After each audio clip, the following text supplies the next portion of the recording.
A nord-est si vive a lungo. Secondo uno studio dell'Osservatorio Ricerca Salute, infatti, gli uomini possono sperare di vivere in media fino a 81 anni, le donne fin quasi a 86, un dato superiore a quasi tutte le regioni italiane. In questa speciale classifica Treviso è prima in Veneto, Padova quarta a poca distanza. Io so che nel Veneto si vive benissimo. Poi per lavoro giro 5 province, quindi sono anche a Treviso, si vive bene lì come a Vicenza, Padova, Verona, dappertutto. Sinceramente non lo so, mi sembra strano con lo smog e tutto.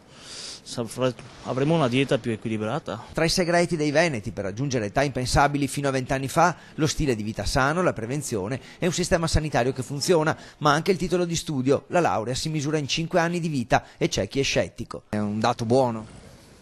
Per quelli che ce la fanno sicuramente sì, e quelli che non ce la fanno rideranno meno. Qual è il segreto secondo lei?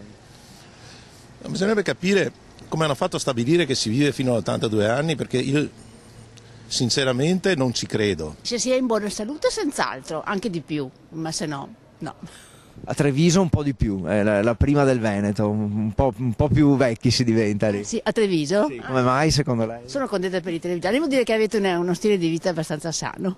Forse la compagnia, stare in compagnia, abbiamo questa idea di ritrovarci con gli amici e ci aiuta a vivere più rilassati, anche se mi sembra un po' difficile da credere, ecco. La politica invece quella non c'entra, ci vuole anche fortuna. Certamente non la tranquillità, certamente non la sana politica, probabilmente è una questione di fortuna.